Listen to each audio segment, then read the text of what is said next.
La Chine et la Biélorussie lancent des exercices conjoints près de la frontière polonaise.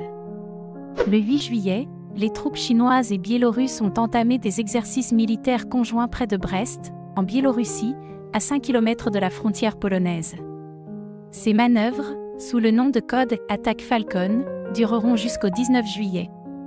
Cette information a été rapportée par le ministère de la Défense de la Biélorussie. Selon la chaîne de surveillance biélorusse A1, le premier avion transportant du personnel militaire chinois a atterri en Biélorussie sur l'aérodrome de Baranovichy le 6 juillet. Le ministère de la Défense précise que ces exercices conjoints entre Minsk et Pékin sont antiterroristes et que les militaires des deux pays s'entraîneront à débarquer de nuit, à franchir des obstacles aquatiques et à mener des opérations de combat dans les zones urbaines.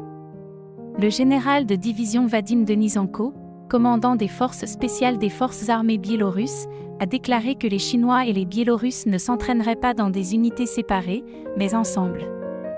Auparavant, le ministère de la Défense biélorusse avait fait état de la soi-disant croissance du groupe de l'OTAN près de la frontière du pays, ce qui conduit à une augmentation des tensions dans la région. Ces exercices sont une réponse à la politique étrangère agressive de l'Occident à l'égard de la Biélorussie et à la provocation ukrainienne, a déclaré lors d'un point presse le 5 juillet Vladimir Kuprianyuk, chef adjoint de l'état-major général des forces armées bélarussiennes. Les exercices ont débuté à la veille du sommet de l'OTAN qui se tiendra du 9 au 11 juillet à Washington. La réunion portera sur l'assistance à l'Ukraine, la production de défense et les chiffres du budget de la défense. La semaine dernière, le ministre polonais de la Défense, Władysław Kosiniak-Kamysz, a déclaré que la Pologne et la Lituanie soulèveraient la question de la sécurité des frontières lors du sommet.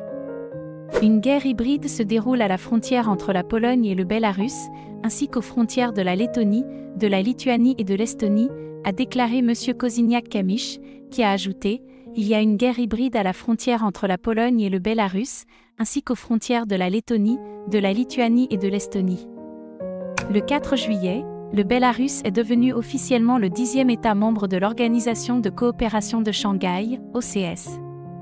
La décision a été prise lors du sommet de l'organisation à Astana, au Kazakhstan. Sommet de l'OTAN à Washington en 2024. Le sommet se tiendra à Washington, D.C., du 9 au 11 juillet. Les ministres des Affaires étrangères de 35 pays partenaires non membres de l'OTAN ont également été invités à y participer. Parmi les participants connus figurent les ministres des Affaires étrangères d'Israël, de l'Égypte, de la Jordanie, du Qatar et des Émirats arabes unis. L'Ukraine participera également au sommet. Il s'agit du 3e sommet consécutif qui réunira non seulement les chefs d'État des 32 États membres de l'OTAN, mais aussi les dirigeants des pays partenaires de la région Indo-Pacifique, Australie, Japon, Corée du Sud et Nouvelle-Zélande.